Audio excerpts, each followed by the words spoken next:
নমস্কার বন্ধুরা, সুপর্ণা এইচবি রান্নার চ্যানেলে আপনাদের সকলকে স্বাগত জানাই। আমি সুপর্ণা। আজকে আবার নিয়ে চলে এসেছি একটি নতুন রেসিপি। আজকে আমি করে দেখাবো ঝিঙে আলু শুক্তো। আমাদের অনেকেরই ঘরে অসুস্থ মানুষ থাকে বা বয়স্ক মানুষ থাকে যারা ঝাল মশলা একদম খেতে পারেন না। রেসিপিটি তাদের জন্য, দেখতে থাকুন, সব দেখুন।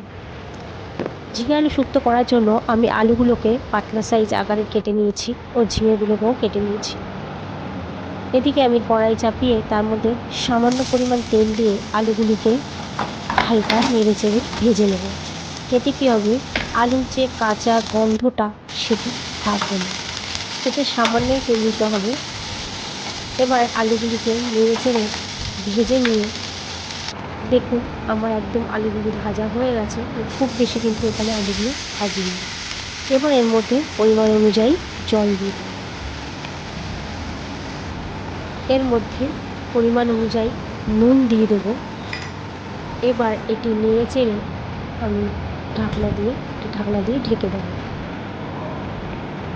আলুটি 50% মতো সেদ্ধ হয়ে এলে এর মধ্যে আমি কেটে রাখা ঝিঙেগুলো দিয়ে দেব।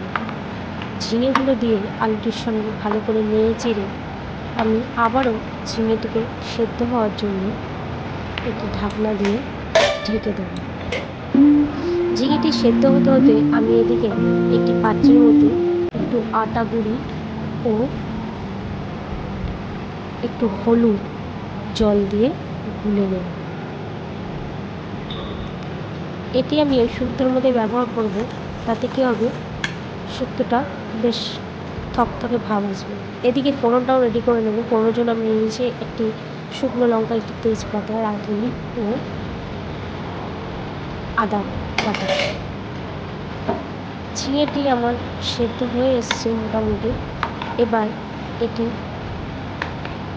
নেড়ে চেড়ে এর মধ্যে আমি যে গুলে রেখেছিলাম আটা ও হলুদ সেটি ঢেলে দেব। এতে কী হবে, শুক্তোটা বেশ একটু থকথকে ভাব আসবে। এটি দেখতেও যেমন ভালো লাগবে, এটি খেতেও কিন্তু খুবই ভালো লাগবে। এবার এটি ফোটার জন্য অপেক্ষা করব। যখন এটি ফুটে আসবে তখন এটিকে নামিয়ে নেব। এবার কড়াইয়ে আমি আবার তেল দিয়ে ফোড়নগুলি এক এক করে দিয়ে দেবো। শুকনো লঙ্কা, তেজপাতা, রাঁধুনি ও ওই আদা বাটাটা দিয়ে নেড়ে চেড়ে আদা বাটাটাকে একটু ফোড়নের সঙ্গে ভেজে নেব। এটি সামান্য ভাজতে হবে, খুব বেশি ভাজলে হবে না, তাহলে আটার যে গন্ধটা সেটা চলে যাবে।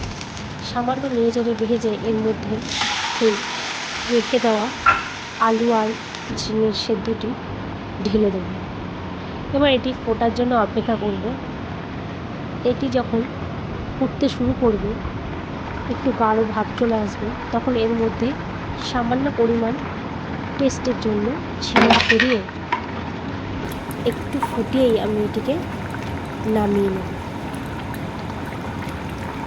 তো আমার এটি ফুটে গেছে, এটিকে আমি নামিয়ে নেব।